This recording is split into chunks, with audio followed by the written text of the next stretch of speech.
All right. Well, welcome to the Feedbackwrench podcast, where we talk to entrepreneurs, leaders, people that I bump into. Oftentimes, they're folks that we work with or for. And I'm here with Ashlee Tupy Rickert. And Ashlee, thank you so much for coming on here. I'm going to do a little quick intro. If you didn't know this, Ashlee is she has Properties by Arc. She's a real estate guru in many different ways. We'll get into that. But whether you're looking to like have somebody develop your land, if you're looking to buy land, if you're trying to, if you're a homeowner in Prior Lake looking for a fantastic lot to build a home on, or even if you're looking to do some commercial investment, Ashlee is like the one in touch with more land deals in Prior Lake, Scott County, Dakota County, Lakeville, this whole area. She knows it. Plus, her and her family have been doing a lot. So I won't hit it too much, but you're a multi-generational builder. You got Properties by Arc going. You've got a book that you're writing. You have a really cool story. I'm going to shut up. Why don't you just catch us up? Bring me through a little survey of, you're a mom to two. You're married. Catch us up. Oh my gosh, Rob, you make me sound so good. All right. It's good to be here with you today. I'm so pumped. Yeah, all of those things. Wow. You just make me sound like a superstar. I have been in the real estate realm of things for my whole life, really. So third generation. So I just kind of grew up around it, and it's like, nothing else, right? And you kind of take that for granted a little bit, but yeah, we've done a lot of things from land development to home building to industrial, properties, garage condos. Like there's just a lot going on. Always keeping me on my toes with the business realm. And I really have a love for business. Like I said, I kind of grew up in it. I learned from my dad, and it's just a family thing. So I really enjoy that on a deeper level. And yet it's so amazing how it really is what goes on in the background, right? Where you're from and your family, the family that I've created and the experiences that I've had in my life and how they've really poured into really the business owner that I am today. So. That's cool. So now, it's always fun to talk to entrepreneurs who've been around for a while, right? And so you and your family, your dad, Gary Tupy, and you and your brother and your sister, Alexander, you guys just bring us a quick survey of what your family has done in entrepreneurship, home building, developments and stuff. Give us a quick little 4 or 5 minute run through of what you guys have done professionally, and then we'll kind of pivot into the more. Yeah. Yeah, for sure. So always South Metro. And, my grandpa was Harry Tupy, and he was a really well-known realtor in the Prior Lake area. So always real estate. And then my dad also was a broker and then tiptoed into the land development business. And so he started on-site marketing and JB Works and Associates. And that's where I kind of got my first start in the business was, running a cleaning company for the construction business, and then eventually growing into sales and all the way up to kind of, running the business and sales and what have you. So, and then just kind of really as of late, just really tiptoeing into the land development realm. What we're finding is that a lot of the national builders will come up and they'll eat up every corner, but they don't share very well. And so it leaves a lot of these builders, both our family business, and we're friends with a lot of other builders in the area, but it leaves us with no options for land. And so, you lose sales because there's no dirt. And so I thought, wow, there's really an issue here. And so if you have the knowledge and you know how to put the land deals together to make it happen for people, why not share that resource and to really help other builders, feed what they love to do as well. And I'm always blown away by the history that you have. Just kind of overarching you and the family. You've been involved in like 940 plus home site builds or developments or whatnot, like just generally speaking over the last 30-ish Yeah. years type of deal. I mean, if you go into Prior Lake, you go into Lakeville, I think it's funny. You're always like, well, that neighborhood over there? Well, yeah, my family did most of that. And this neighborhood over here? Yeah, we did most of that. And Yeah. and up to this day, you guys have some of the coolest developments. So real quick as a plug, if anybody's listening to this, if you need a lot to build a custom acreage home or a custom home in Prior Lake, Lakeville, Elko, New Market, New Prague, Scott County, Southwest, South Metro stuff, Ashlee, she knows not only what's up for sale now, but like who's holding land that might come for sale. Go to propertiesbyarc.com, connect with Ashlee. She will help you. And then if you're a builder, so not only that, but if you're a builder and you need some lots so you can actually keep growing, They have some incredible opportunities for builders. This is totally a plug. We do marketing with them, so I'm totally. And then, Yeah. and then lastly, if you own a farm, if you own property, if you own land, if you if you ever spend time with Ashlee, you will understand that they're able to do so many things. That might mean just sell it. That might mean you hold it and they develop it with you, and then you get to make some of the net profits off of selling everything. I mean, they've got maybe it's commercial buildings. If you're a commercial, they have done some sweet projects. They got all these garage condos. They have so much stuff going on. So, anyways, like if Dude, you're thank you for if that you one. And I would say, like, to piggyback off of that, I think you don't get there by accident, right? And I think being in the South Metro, you just kind of know people and that you have relationships that you form with people. And so they really learn to trust you, right? We're not going anywhere. It's not a here today, gone tomorrow.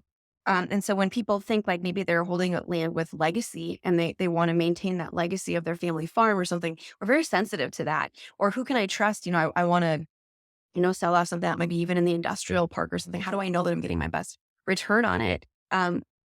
We come as a trusted advocate to families and individuals because just being in the South Metro, being here, we want more friends than clients, and so yeah. it's I think that's what kind of sets us apart a little bit is that we're kind of people forward first. I like that. And you genuinely are. We've been working with you for a couple years now. And so I want to pivot a little bit. Some of the things that I've noticed and so some things that I would brag about you is I think number one, I've learned that not only you genuinely are incredibly competent, you know your stuff, you know the details of this stuff, but you have the ability to manage and lead. And leadership is such a different thing than just the doing. And I genuinely interact with hundreds of entrepreneurs every year. And it's interesting to see who has this leadership gene. And not only that, but you have this let's run a good life Yeah, gene and habits and stuff. And not only do you kind of have, I think that you obviously have a prioritization in your life. And I think it's a good, godly, wise prioritization. What what is your prioritization? Um, and what's most important to you? And talk to me about how you handle that, and how you do that. Because yeah, entrepreneurship's no joke. Like I know everybody says it, they act like they got it going on. Ashlee's busy. Okay, Ashlee's got work going, yeah, and it's it's no small thing. But talk to me about your prioritization. How do you do that? yeah. Oh my gosh, Rob, this is soul fire stuff right here. So I think if you don't have balance, what do you really have? Right. And so I've been really diligent about how I spend my time and what I keep sacred. I found that when I first started, I didn't have any boundaries and I was the yes person. And what you find is that you can't be good at everything and something suffers. And so there were a couple times in business where I had to say some pretty big no's to some pretty significant clients. And then you start to feel what that feels like. And then you understand the value of really prioritizing different things. And it really just, you go from kind of like owning a business to like leadership. And there's a difference with that. So, but yeah, I would say first and foremost, and so I'm from a really big family. I'm from a big family of 13 kids. I'm the oldest of 13. So I've got 9 brothers and 3 sisters. Um, and so family was always a really big deal for me. Even with when my dad was running the building business, back when it was operating under him, um, it wasn't just about putting houses together. It was about feeding a whole bunch of subcontractors that, brought a check home to their family that day. I mean, that really meant something to me. And so that has been ingrained in me for a really long time. And I knew, I have a story where I lost my 5-year-old son, so he was 5 years old from a brain malformation. And going through that journey and just knowing how finite life is and that every moment is numbered, it really has you understanding the value of every moment and how you're going to spend every moment. Because you can stay really busy doing a lot of things, but what matters most? And then what are you going to hold sacred? And I think the people that just blow me away the most are the people that run businesses really well and have outstanding families. Like that's just that's a win in my book. That sentence, having an outstanding family. So now you have a daughter, Gia, you have Bennett. We both have Bennett's son's We name Bennett. So you're at volleyball games and football Yep. games. And then So your priorities, real quick, is to try and build an outstanding family. You take care of yourself, but you did mention your story of Levi, and Yeah. why don't you? Will you tell us the story, if that's Yeah. all right? I mean, you brought it up quicker. I was going to ask a little bit later, but I mean, when you first told me this, that it really taught you to number your days, and a lot of just help, Yeah. Yeah, for tell sure. us the story. So yeah, I was just newly married and so I was 22 and we had found out with our first child had what's called holoprosencephaly. And so that's a diagnosis where the two lobes of the brain are fused. And so that's like the motherboard of the whole body, right? So there's so many things can be compromised and they were for him. And so they gave him about a 3% chance of surviving birth. And so when I was pregnant with him, I literally lived like every moment like it was his last, even when he was within me. Um, and so when he was born, he had a lot of complications. He had everything from vision impairment to an inability to eat. He needed a colostomy bag, a feeding tube, IV fluids. He was just my 24-hour guy. And I loved him so much. I love him so much. But even in those moments, it was just really amazing how what I see, Rob, is that although I came from a very, very beautiful family life, um, it was almost as if God was taking me from what I knew and calling me into the deep to show me what I needed to do in order to become who I'm meant to be. And I think a lot of times we can run from that. We can run from the uncomfortable and just kind of want the joy, but we really can't have that joy unless we also unless we also accept the challenge. There's this part in humanity and the human person where when we block out some emotion, we really tend to just dim all emotion, right? We can't pick and choose what we work through. And so um I think a lot of times what can happen to us is that we want to turn down the hardship and we want to turn up the positivity and we wonder why we can't turn up our positivity. And sometimes it's because we're not allowing ourselves the challenge to prove to ourselves that we indeed do have, confidence and can trust ourselves and, have strength and all of these beautiful things. So that was my first call into really experiencing really difficult hardship. I mean, you are dancing with death every day. And that was what it was with Levi. So we were at the Children's Hospital in St. Paul and spent a lot of time there, like weeks and weeks and weeks on end. I mean, the nurses were my best friend. And I just fought right alongside with him, like he needed hope and I was his hope. And I didn't know how to take care of him. I didn't know how to take care of his body. I didn't know how to keep him alive, but I loved him. I loved him with everything I had. And so we lived on love until his story was told. And then I gave him back. And it was the most beautiful experience of my life. But I wouldn't have been able to become the person that I am had I not accepted what was in my own life, waved the white flag, and let God do what he needed to do in my life. So that is the catalyst that I believe really propelled me into becoming who I am today. Yeah. Thanks for sharing that. So how far into your pregnancy was it when you found out that there were challenges?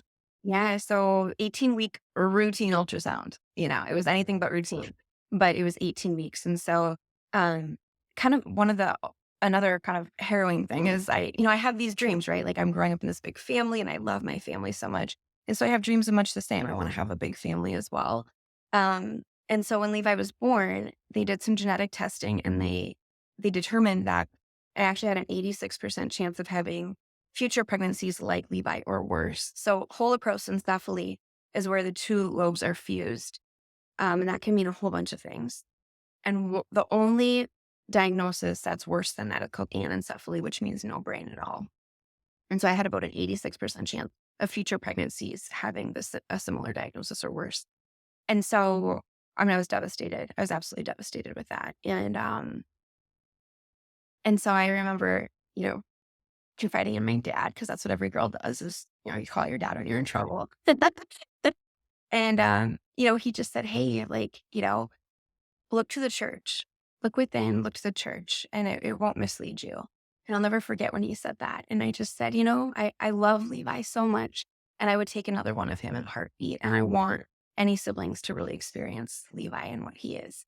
And so we were pregnant about 6, 8 months after that. I was pretty nervous. And then I remember it was a few days before Christmas, kind of right around this time of year, right? And they did an ultrasound and they showed me the brain scan. And I was like, I have never seen a brain scan like that before. I'm not used to seeing that. And they said, no, it's a perfectly healthy baby girl. And so it was kind of Wow. like, I know, Rob, it's almost like God was saying, like, thank you for trusting in me. And I think there's such a beautiful place in life for modern medicine and modern technologies. And yet I really believe that if I would have not had my priorities right and put faith in front of science, I mean, faith would have robbed me of every blessing that I have today. I mean, I enjoy every moment with my kids, and none of it would have been had I really lived into my fear instead of my faith. I mean, it would have changed my entire life. And so, then the year after that was kind of another kind of scary pregnancy. And then, but it turned out that Bennett was perfectly healthy as well. And so, just really amazing that when we live um, in spite of our fear, what can really happen in our lives. Mm. Are there things specifically, that whole, letting fear creep in? I'm an entrepreneur. I've had kids. My little Bennett, he had the wimpy white bear lung thing when he was born, where he took a breath of amniotic fluid. And so we spent some time in children's too. And so we were a little concerned that, he wasn't going to make it a couple times, but it rebounded so quick that I didn't have to sink and have this sinking fear. But like, so your faith and trusting that you can be hopeful and grateful and everything. But are there any specific thought paths or things that you cling to, or what has helped the most when you Yeah. look back at those times when the fear was the worst? Yeah. What do you Yeah. cling to? So I'm going to share this one thing with you that really did become an anthem for me through the entire process. And it was the day that I learned that I was pregnant with Levi. And they would tell me things like, we know he might not make it, but also like just random things like he's going to touch something and not feel that it's hot. He could burn himself. Or it turns out that it was much worse than even what they were telling me. But I was just overwhelmed at the thought that this wasn't a healthy baby. And I cried and I cried and I thought, where am I going to go? There's no one that understands me. I felt alone on top of feeling afraid. My parents had never been through this. They'd been through 13 kids, but never this, where you're facing death like that. Your friends don't know what to say to you. I just felt so alone. And when you're alone, you feel very vulnerable. And when you're vulnerable, I think Satan knows that you're vulnerable and can really play with like your worthiness, what you're doing. You're bringing a child into the world to suffer. I mean, all these things just become very heavy. And you can really empathize with any woman being in this state, whether their baby is healthy or not, just feeling very overwhelmed and like you can't handle it. And so I did the only thing that I knew to do, and I went to church. And I sat in a very dark church, and it was very late at night, probably past midnight. And I just sat in the glow of the space, and it was just quiet. And that's where God is in the quiet. And the world wants us to be distracted and fearful and all these things thrown at us. And I just was in the quiet. And I just cried to him. And I just said, I said, Jesus, I said, please change and heal my son. But if you can't change and heal my son, then give me the strength to get through this.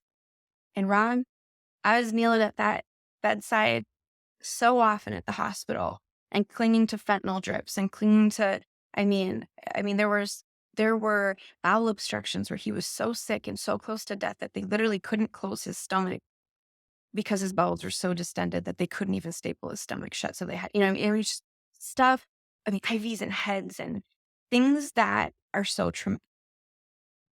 And that was the prayer. I said, change and heal my son. But if you can't, if this is meant for me, then give me the strength to get through it. And so I was just praying for strength and praying for strength and just aligning it, knowing that what God gave to me was not in vain and he doesn't make mistakes.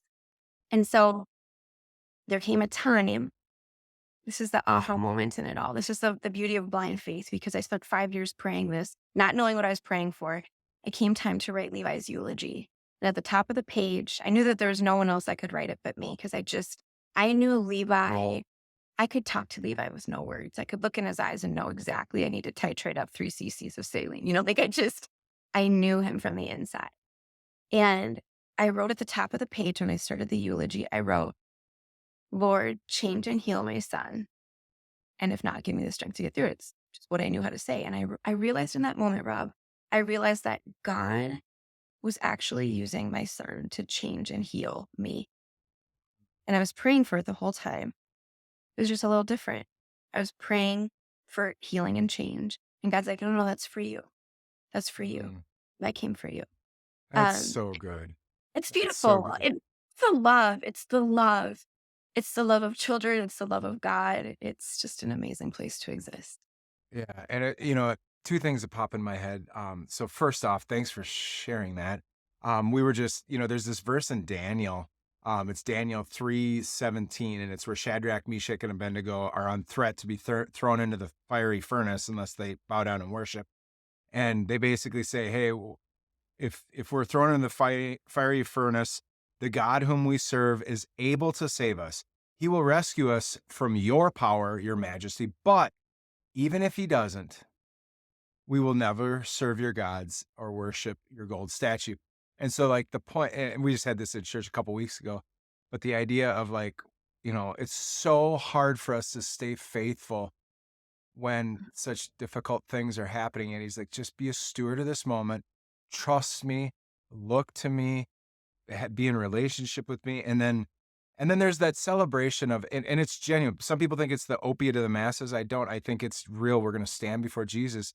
But this idea that, like, this is not our home. For those that trust Jesus, you have Yeah. an eternity. And so Levi's in eternity for Yeah. you, and that he has things about his kingdom he wants to bring about, healing you, helping the people around you. There's this tree of impact that happens through you. And I think that it's super cool. I mean, it's so difficult, and it's so, I always find myself, until you run out of money, you kind of forget how great it is not to have to worry about money. Or as soon as you're sick, you're like, oh, I had my eyeball scratched in high school playing basketball. And it's like, I have such an you forget to be appreciative that you don't have a gouging, stabbing thing in your eyeball. And so sometimes when you remove these things, your appreciation is so much more, and it recenters you. I just think it's a really cool You know what reaction that you had. really amazing, Rob, is I think Levi taught me the power of the next best step. Because sometimes we don't have the luxury of looking even to tomorrow or the evening, or sometimes it's just the next best step. And I think if you want to be a really amazing human in any capacity in your life, if you want to be an amazing business owner, you have to be an amazing person first. You have to be an amazing human being first, and that starts with you. And I didn't know it at the time. I just was a people pleaser before Levi came along. And even during Levi, I just knew that I had to keep this kid alive so that I could be with him one more day. That was what it was. But after Levi, and I was doing some healing and really working through the grief. Um, and I realized that when you start showing up for yourself, you start to trust yourself. And when you start to trust yourself, you have confidence. And when you have confidence, you really start getting pretty bold about what you want in your life, because you know that the person that you're bringing to that boardroom or to those places, they're very capable of being in that space, but you earn that. You earn courage, you earn kindness, you earn all these good things. And God gives us opportunities to be all these things. He doesn't just say, oh, you want courage? Okay, here you go. No, he's like, well, here's your opportunity for courage. And we get fearful and we're like, oh, actually, we don't want it. No, no, lean into that, because the best you is on the other side of that. And God's saying, hey, come along on this journey. You need to learn what's in this lesson now so that you can be the best version, the one that's required for the journey after this. And we kind of go, no, no, no, no, no. Well, we wonder why we're not ready for the next journey, or why we're not fitting into the next us, because we haven't done the work in the this us to be the next us, you know? And so that's what Levi really taught me, was like, how do you be confident?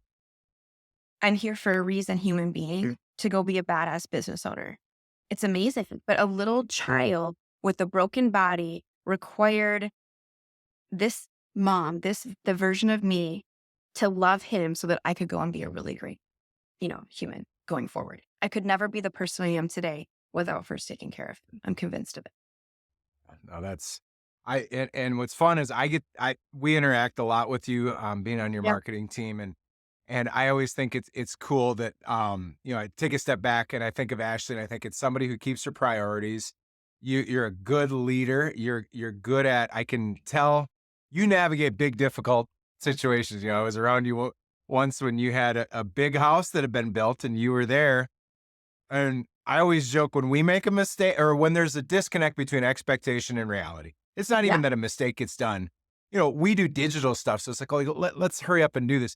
You guys got like jackhammers and like, well, sorry, the contract did say this or that. And like you Yeah. have big problems you have to navigate. And it would be interesting, plant the seed in your head to hear some of the big problems that you've had to wrestle through too, because, the type of work that you and your family do, it's no small joke. Like you guys are erecting homes and transforming land into things. And the Yeah. other thing that came to mind real quick is that I think it's interesting that, when you said you're so much better off and able to give as you go through these hard things, right? It's like you level up, you get strength. And as Yeah. you say, okay, let's fear not, let's move into this. But there's no reason why I shouldn't be confident. I got this. God's with me. Mhm. If I could get through that, why Yeah. can't I get through this? A Yes. couple things is one, you encourage others who go through the same thing. And I love how you share your story. And there's so much there with so many different aspects, everything from being in the trades as a woman to a multi-generational business owner to being a mother and that special, precious thing. And there's so many sides to that. But then the other side, isn't it weird that it's just at odds with like how we generally desire? I want the most money. I want the best ease. I pray that everything will go good. I pray that we won't have a bad day. And yet it's when you go through that hard stuff that you actually get to level up. Like I don't know. I just think that that's Rob, such a, preach. That's it. And I think too, like, I think the more comfortable you are in the uncomfortable, the more growth that you're going to experience. I mean, that's exactly what you said. It is so true. It's like, and I think you only get better at being in the uncomfortable when you consistently choose the hard things, And I think that was kind of the thing with Levi. It's like I had 5 years every single day of like, I need to keep this kid alive, not today, tomorrow, whatever, but like for a long, long, long, long, long time, right? There's the consistency there. I think when you wake up and you're ready to have those hard conversations first during the day and you're ready to walk away from deals because they don't look the way that you want them to look, you're okay with saying no to the deal that looks like a good deal. But if you say yes to that, you could be saying no to other ones. So like, you know, really determining like really determining priorities is just it's key. It's key. and so if you were to bucket out your priorities, if they were, I always think I've seen people do the sand thing where you're a Right. cup or you're a vase and Yeah. you pour the sand in Yeah. first. Yeah. What are the top priorities? You said family, but are there Yeah. any more specifics that come to mind there? Yeah. Yeah, for sure. By family, I'll break it down a little bit because family is very big for me. It is very important for me that I raise adults because I know what it's like to bury a son. And I know Mm, that no day is guaranteed, Rob. And so whether it's me that goes or them that goes, I want them to feel confident, independent, and know that they can be okay. And so how do you do that? Well, you welcome them into the hard conversation. So both of my kids are actually online school. So they don't go to school, they're online school. And they're part of the business with me. They have hard conversations with me. I actually talk to them about like, this particular client, XYZ, and this is what we need to do to get through it. What does that look like, you guys? And really kind of poke their thinking. Um, it's important to me to encourage them and treat them like the beautiful human being that they are. And so that's my first priority. I am raising amazing adults. That's what I'm doing. And then marriage, right? I think marriage can be very difficult, as we know, right? I don't know of anybody that's been like, oh my gosh, it's been a dream. Yeah, 20 years, never a hiccup, right? Think yeah. marriage is very tough. And it's prioritizing that. And I think oh my gosh, I could do a whole podcast just on that, on what it is to be a great wife, an encouraging wife, and husband, and also to encourage rather than break down. Sometimes I think, you go into a marriage and you think like this person's going to make my dreams come true. And that couldn't be further from the truth. That doesn't get you out of doing your own self work. You need to be pursuing the best you. They need to be pursuing their best them so that you can be the best couple. And it's not, you don't lean on someone else for your dreams. You got to go get your own dreams, right? And you need to encourage other person on the way. So facilitating a strong marriage is it's pivotal to so much of what I do too. Josh, my husband, is a chiropractor in Prior Lake. Um, and he's got his own challenges in business too. And so, sometimes we talk about that. But but getting those two things, you could take anything else away from me. You could take all of it. You could take the business, the house, the cars, all the things. That is my priority. And then second is just in recent months and to the last year, it's like I've seen tremendous success in the building business and in land sales and all of that. The sky is the limit with that. And I found that you can climb that mountain as high as you want to go. But that doesn't actually bring fulfillment, satisfaction, or leave a legacy, really. I mean, when you're done with whatever you're doing in your job, someone can come and just really replace that pretty quickly. And so I've really been thinking lately about just the give backs. And so I started writing a book, which will be out next year, Within the Warrior. And then just started a couple different businesses that I'm really excited to share soon. But and I got a little bit more involved in ministry as well, and really giving back to teenagers in like that 10th grade level as they're just kind of entering into life, and hoping that I can help condense time for them. Like I wish I had, to really understand how to see life through a different lens a little bit quicker. So, yeah, just really, again, reprioritizing my life, a new chapter. Still wildly excited about business, and yet really thinking about what am I doing to make an impact, a difference, and leave a legacy behind. I think entrepreneurs, so your husband is a business owner, you're a business owner, and the challenges we face, Yeah. everybody's challenges are very immediate to them, right? So we all kind of think our own problems are bigger. There's a funny thing though, when you're responsible for going out, going fishing, bringing home fish that we then eat, which every employee has that too, but there's an extra thing Yeah. when you're in charge of the whole, it's your sales and production, and the buck stops with you. Yeah. Totally. What are some of the unique challenges that you've learned being an entrepreneur and being a family of entrepreneurs? Like, what are Yeah. some of the biggest challenges you face? Yeah, Yeah. Yeah. Yeah. Oh my gosh. On the daily, right? It's funny because right when you said that about my husband, Josh, um, we joke all the time because, we fly over all over the country for our daughter to play volleyball. But we're like connected to our laptops. And so all these parents are going out like, hey, you want to grab some drinks? And we're like, are you kidding? It's free. Wait, God, what to do? It's the entrepreneurial world, right? I mean, it's like all on all the time. And it's a challenge. You get it, Robin. I think it's a conversation that entrepreneurial family people go through. It's carving out that time. I think the first thing that I do in my day is fill my own cup. I give from my overflow and not my overwhelm. There's a huge difference in the energy that you give to other people when you come in frazzled, fried, and you haven't like done anything for yourself, versus when you're locked in, you're ready, and your cup is full. And so it's meditation, it's sauna, it's getting my shakes and getting my water in the morning, and just being like really ready for the day. And then I look through, I'm a super planner. I got 3 different planners where I'm just kind of like, okay, this is my kid time. This is where they, kind of eject in the day. And then here are my appointments for my work. And then this is where I'm going to get all my tasks done. And it goes accordingly, just like that. And, your evening routine really dictates your morning routine. And so when it comes down to, it's nighttime, and then it's like, okay, it's stretching, it's a walk, it's no eating after a certain time. And those things, when you start getting in a rhythm, your body learns to depend on that, and you're going, okay, that's taken care of. Now I can be really great in other areas. So I find like my evening routine and my morning routine are pretty non-negotiables when it comes to just prioritizing the day. what are some of the evening ones? I was curious. I like Yeah. that. No eating. I like to eat food, so whenever there's Oh, yeah. a food thing, it's always helpful for me. But like, what are some of Which, the things that are in your evening? yeah. So I don't eat after 7, and then I have no screens. I like it to be after 8, but sometimes it's not if I'm catching up on email or something like that. Stretching, I do at least 10 to 15 minutes of stretching.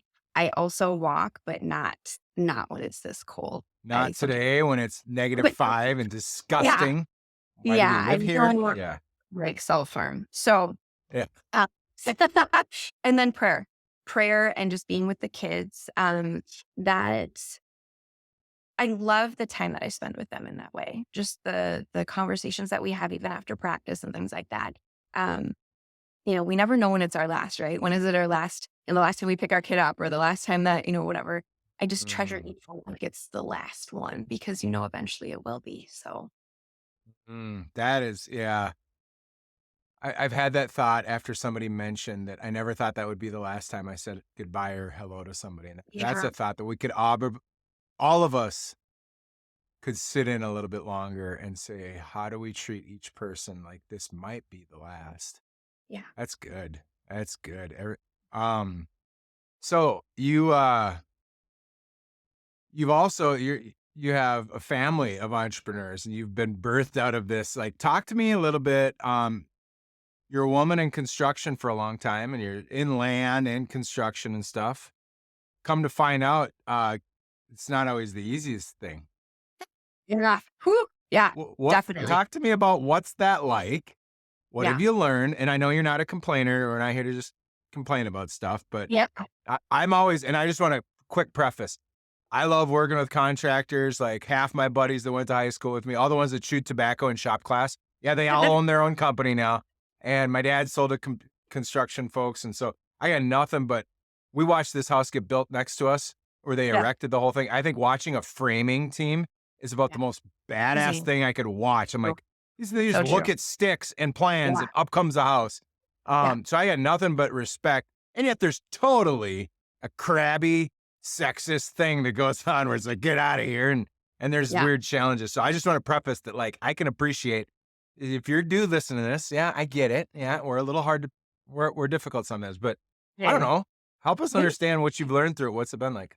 Um, so yeah, I had come into so when my dad dissolved JB Woodford in 2014, there's now a new company that has rebirth with a similar name, but um he kind of sat low for a little bit.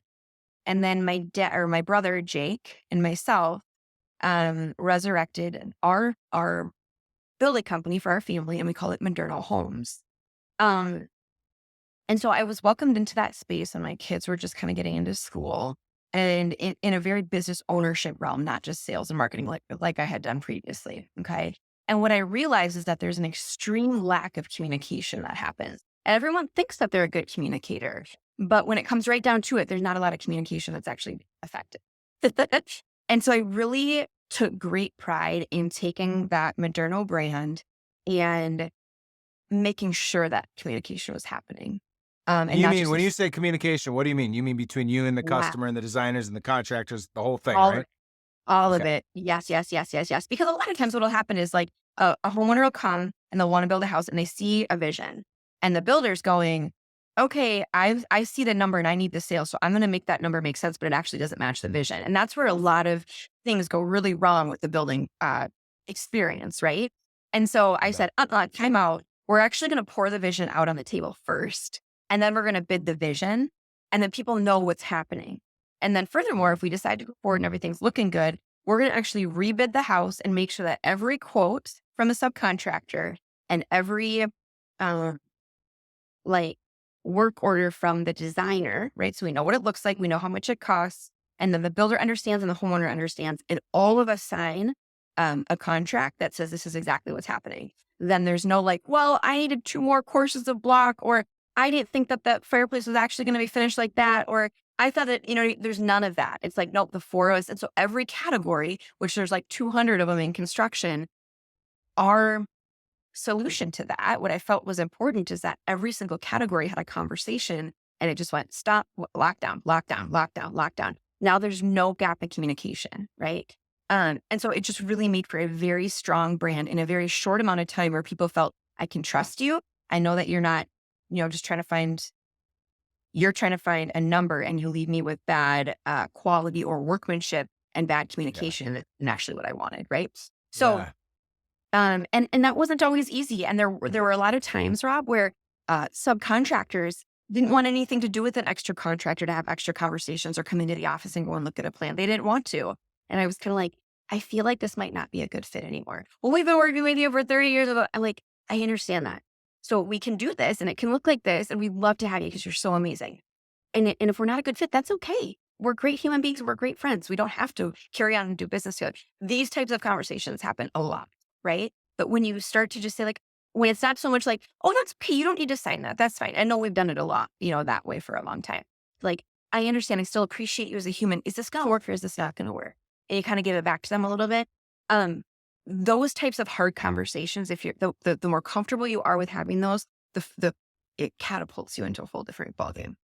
Yeah, and I You had know? just a little I was around you a couple of times, and when I watched you have to lean into some of these, I Yeah. stepped back and I realized, because just so that people, anybody listening to this, you guys, generally speaking, are working with people's kind of their final home, kind of their like, I Yeah. bought land out in Prior Lake. I'm putting an acreage Yeah. home up. This is my castle I've been All dreaming in. about. Yeah. So they are so demanding in a good way, which they deserve, right? They're paying good money. They get Oh, yeah. that. Yeah. But it's a tall order. And so I always think it's funny. You watch a house get built, and at the very end, it's like, all right, get your blue tape out. Yeah. Now it's Yeah. like everything needs to be perfect. And if it's not, it's like, get the board stretcher out. Like, what do Yeah. you do?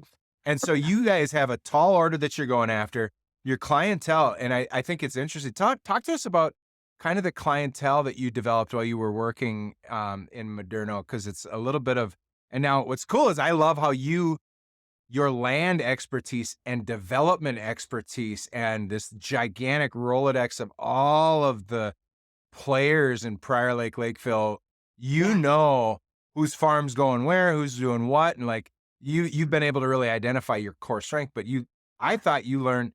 I loved your core customer with Moderno. Who was that? And I Yeah. don't know. Yeah. Yeah. No, I mean, they're very much the business owner type, right? And they've got probably 3 kids and I mean, like you generally know who that person is all the time. Like we just had, Yeah. someone that just a fantastic couple like in their 60s that are just like, I'm ready for my dream home. So it's not always, but it's really interesting. From the beginning if it's gonna be a good connection or not. Like, are we gonna trust each other? Is this gonna be a good experience or is it not? And that was another thing where I'm very okay with saying, hey, it's so great to meet you. And I feel like maybe this builder might lend itself a little bit better to your needs. I've said that many times. I think one of the most rip your stomach lining conversation that I had was I was sitting at a table with a $3 million buyer. And man, this guy wanted to call his shots. I mean, he was like, this house is going to be done at this time. It's going to be at this show. This is and we were like, we were all in, we were ready to dig. I mean, like excavators there, we're under contract already. So we're going. I don't need to like sell this guy. Like he's like, nope. And this is what's happening. And I remember being like, this is impossible. Here's the schedule. Here's this. Here's this. We might not be a good fit for you. We can terminate the contract immediately. I mean, this is a huge high dollar home on a lake. And I was ready to walk from it very confidently, ready to walk from it. Because I know that if things are going to start this way, they're going to end even worse. And so we can go through the misery or we can save ourselves the misery and just know that this is just going to be a good. And so when you get to the point where you can just call it and you're not attached to the money, this is the other thing too. I think in life, and you can kind of temper and not get in over your skis. The less you owe, the more nimble you can be, the bigger shots you can call on something. Does that make sense? So like if Mhm. I'm way overextended and a lot of agents and builders and stuff, we can get in this trap of like we run into a lot of money, then there's no money. A lot of money. And so when a lot of money comes in, it's like, oh, look at all the bells and whistles in the house and all that. Okay, well now I'm on the hook for making all of these really huge payments. So now I got to take the guy that's going to treat me like crap, or I got to take the low hanging fruit, or that's not going to work, but I'm going to make it work because when you're Mhm. in that position, you really compromise your ability to be a good business owner because you're at the mercy of that person because you need to pay your bills. So when you can just stay within your means and live a really great life and be very content, and this is where like you see how life and business you can be a really great business owner when you have your life in check. When things are very steady, you Mhm. can be really amazing. So, anyways, but that was one of the biggest things. And I said, won't say the name, but I was Yeah. just like, we're ready to walk. Like that's totally okay. And he was like, well, okay, we'll play by your rules. And away we went. And truth be told, it wasn't really in the end a really great build anyway. But at least it was, I mean, it was kind of bucking the system the whole way through, but we told the line and we said what we wanted. But those are some tough calls. Those are Those some are tough. two, and I think as an entrepreneur listening, I mean, that whole idea, don't get too far over your skis. You have to run financially wise. You have to make sure you're not covered in overhead. Like pay yourself first, have enough margin and all of that. And then don't be at the mercy of somebody where you have to make these compromises to make anything work, just to get the revenue and just to do it. And then the Yeah. other thing I think it's cool that you said, it shows that the bottom line is we need to set a great expectation and follow through with integrity. And like, we're not gonna like, oh, I guess we'll try. And I get tempted in that. Oh, we'll push the deadline. Like it's easy to like, I just want you to go away right now and I'll say whatever I can say. And like, it's such Yeah. a temptation for people when Wow. you have projects. That's really good. I like that. Um, so, and then, I started this idea of being in construction, being in home building, so you were in the family, Homes by Moderno, you guys are doing homes, you learned a lot there. And you said you got invited in to be the owner type of deal. And I initially had asked, as a woman in contracting and home building is not always, what other thoughts or things have been relevant through this, or keep going. Yeah, yeah. Well, I would say there's no question about it. There's this woman thing in a man's world that is very real. And it can work to your advantage or disadvantage depending on how you use it, right? Um but I never let it stop me. And I really quickly learned that where my best place was, where I was most, we did a really fantastic training through EOS, if you're familiar with the Mm. Gino Wickman traction method. And so we went all in and we had like an implementer and all of that. And it really, really helped define our business to say, hey, stop running around with like a chicken with your head cut off. And let's really talk about how to run efficiently. And so I really quickly identified like, hey, I'm really great at sales, marketing, and making the systems run well. And my sister Alexandra was really great at execution, operations, admin, that kind of thing, making sure that all the T's were crossed and the I's were dotted. That was amazing. And then Jake was really good at interacting with subcontractors and really having those relationships, as well as the extreme knowledge of construction, having done it for so long. And so you really understand the power of staying in your own lane, stop doing everything, because a business owner will want to do everything because it's your baby and you don't want to give control. Stop it. If you're a control freak, just get out of business or you're never going to grow. You will always have a glass ceiling unless you learn how to let go of control, period. You will only ever make a certain amount if you're only going to do it yourself. And so I was constantly asking myself, how can I delegate to elevate? How do I delegate the tasks that are not for me so that I can stay really good at what I'm doing? And then I just had them do the same, right? And my gosh, it was just like a light bulb. I mean, I highly recommend the program, at least the book, but it's amazing when you just stay in your own lane, how much Mm. further you really push the whole thing together. That's huge. I think it's interesting. I had a business that I started and had a partner, or two partners, and I always joke, you go into marriage, you're like, I promise I won't leave you. And she's Yeah. like, I'll promise I won't leave you. And then you get in business, it's like, well, if it's not good, I'm leaving because you're not my spouse. And so I Yeah. think business partnerships are so hard and complex. Then you Yeah. have the overlaying of its family. I mean, my wife and I are essentially business partners. Yeah. Yeah. There's all sorts of tensions that come up there, but and then you have this, like, you're in construction where, like, things got to execute. Like, you got the markets, you got up and down. And, like, what are some of the other big tensions that are at play that you've Yeah. had to wrestle through that are good for people to know and learn from? Yeah. Well, I'm trying to think from there's so much there. That was a loaded question. So I'm trying to think like, do I get from family business to, you know, to real estate but I would say there's a challenge in family business, Rob. I'll go there. Um, because everyone sees things so differently. And most every time a family member has different needs within their own individual family. Does that make sense? So like, Mhm. yes, we're all together, but then we also stand out and then everyone has different needs and ways that they think the business should run. And so there's different influences that can come into that. And, my dad had always said something. He said, he never wanted family business to get in the way of coming together at Christmas. Right. Mm. And so when things get to be to the point where they're tense, be smart enough to put it down. Be smart enough to put it down. And it can be challenging to do that when you've given your blood, sweat, and tears into creating something really, really great. And you have your But rights. You're like, doggone it, we did this together. This is mine. oh, I licked this yeah, candy bar too. Like, yeah, it's, yeah. There's a legit grieving process almost with it that can happen. Um, and yet you kind of go, okay. And if I was given, a short life, right? We go back to What is the legacy? What are we leaving behind? Who do we want to be? Uh, I mean, I'm a business owner and I love business, but it's not worth much and you can't take it with you. So Yeah. if it's going to come at the expense of relationships and you being an amazing human being and really being able to be your best self, here's something that I think is very valuable. I went in for surgery once, had to do with my children. I'll spare you the details. um, it turned out that I was allergic to the stitches that they used. And so Hmm.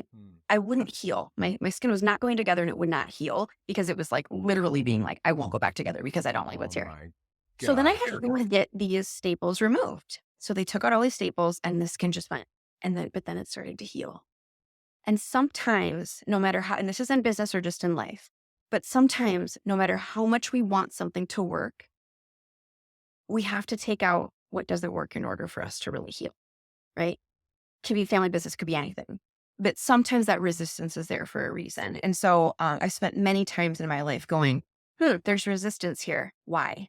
Don't overlook it. Don't push through it sometimes, right? Like we can give it a couple tries, a couple swings, but at the end of the day, it can be a North Star pointing you in a different direction that's meant to serve you better. And so it's important to Yeah. listen to those intuitive things and not just stuff it.